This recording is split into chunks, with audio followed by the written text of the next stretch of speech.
Hi, my name is Sarah Boulton. This is a show called Branches at Dusk.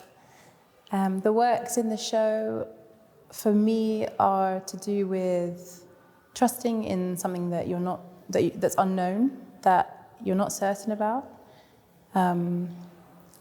letting your instinct help you make the next work or make the next decision, and then sort of following that instinct. And seeing where it ends up.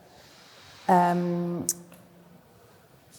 lot of the works are as they are, and then when they're shown in a space, they kind of change and allow for the light to change them and play with them. And sometimes when this happens, I like to write or make more works from those moments. So this is a piece called Dusk work, which I made over 2 or 3 years at Dusk. And it's kind of like a performance where my shoulders are moving and allowing for the dusk light to be present and also absent. These are pastel and rubber drawings. So I drew with pastel and rubber, which was lovely because the rubber, at first, it extends the pastel, and then the more you use it, the more you rub, you start to then erase as well. So they're kind of like drawing. There's like an interesting balance between drawing and erasing at the same time.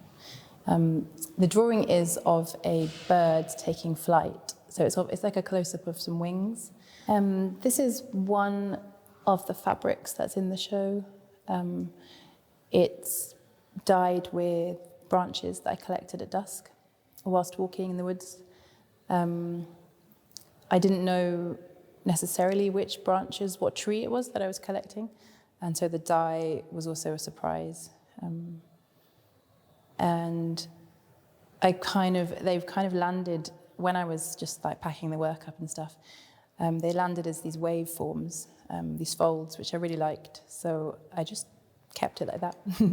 These are monoprints of my daughter Moena saying the word moon, which was her first word. I basically turned that into a portrait, and the shape of the voice is what I've printed as a monoprint. These texts are in the show, but they're also part of a spoken word work, which a few people are going to come into the space during the show and speak what they remember of them to visitors, or just even into the empty space as just their voice.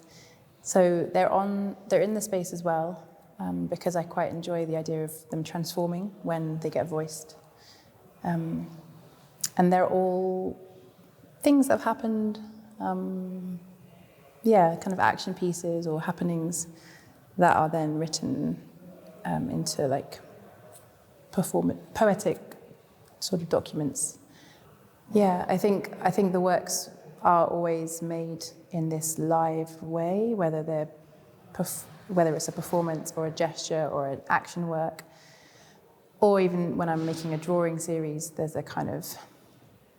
something live happening in between the drawings. They're relating to each other. I really like working with voice. I see it as something that is almost sculptural, like a form, like you can speak something into a space and it kind of exists in that space. Very physical and sculptural and tangible, but also ephemeral, which I think is how it is. And I really love pushing the work to the most intangible point it can be, and I think the voice is something that really can do that. You can speak it and it exists, but then it dissolves. It was important to me that there was like a big emptiness in the middle. I think partly to let the works talk to each other, but partly because a lot of the work is to do with absence and gaps, and what we don't know, and that kind of lovely space of just that's not filled.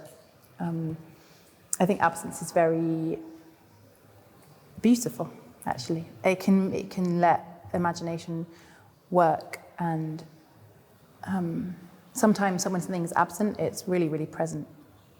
There are lots of subtle echoes in the space, formally and materially.